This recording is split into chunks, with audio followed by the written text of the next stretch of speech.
Dans notre macro, l'enregistreur a utilisé le code numérique correspondant aux différentes couleurs. Pour la couleur jaune, 65 535, pour la couleur rouge, moins 16 776 961. Bien évidemment, nous ne retiendrons jamais par cœur ces codes couleurs.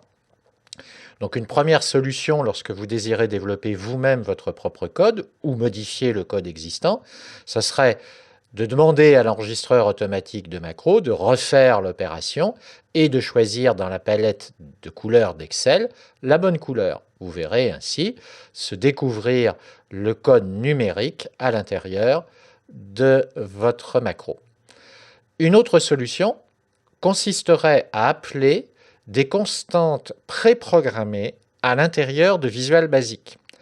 Une constante, c'est tout simplement le fait de mémoriser en général un code numérique à l'intérieur d'un mot qui va représenter ce nombre. Par exemple, 65 535 a été dans Visual Basic mémorisé sous le nom de VB, parce que c'est une constante Visual Basic, yellow, parce que yellow en anglais ça veut dire jaune tout simplement. VB yellow, eh ben, c'est bien plus facile à retenir que 65 535. Ça sera peut-être pas tout à fait le même jaune, mais ce sera une couleur jaune. Vous observez que lorsque je clique sur une autre ligne, après avoir saisi VB yellow, le Y de yellow que j'avais saisi en minuscule vient maintenant de basculer en majuscule. Ça me permet donc de valider que Visual Basic a bien interprété le nom VB Yellow que je viens de saisir. Le rouge, point color, moins 16 millions, etc. Je sélectionne, je supprime, et à la place, vous avez deviné, constante de couleur, VB Red. Visual Basic vient de me jouer un petit tour. Il me dit erreur de compilation. Ah, il y a la ligne color égale qui vient quelques instants, ça peut mettre 2-3 secondes à réagir, après avoir supprimé le nombre correspondant à la couleur rouge, eh bien la ligne est déséquilibrée. Point color égal et il manque quelque chose. Visual Basic réagit en me disant il y a une erreur de compilation. Je ne peux pas traduire ce texte, ce code, dans le langage utilisé par l'ordinateur. Il attend, après le signe égal, une expression, une valeur.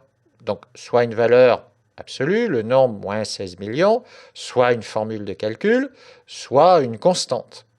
Je vais donc être contraint d'accepter cette erreur pour l'instant. Je clique sur OK. La ligne est toujours en couleur rouge pour me signaler qu'il y a une anomalie. Je fais un espace et je saisis moi-même le nom de la constante VB Red. Je clique sur une autre ligne.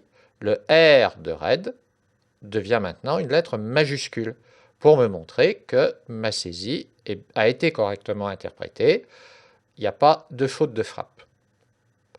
Je peux maintenant, comme je suis prudent, cliquer sur l'icône de la disquette, tout là-haut dans la barre d'outils. J'ai enregistré mes modifications. Je reviens dans Excel, par exemple par l'icône d'Excel qui est tout à fait à gauche de la barre d'outils. De retour dans Excel, je crée une feuille vierge. J'exécute ma macro, par exemple en allant dans l'onglet Développeur, deuxième icône macro, et je demande à l'exécuter. Elle s'est bien exécutée à l'identique, et j'ai bien de la couleur jaune pour le fond, de la couleur rouge pour la police de caractère.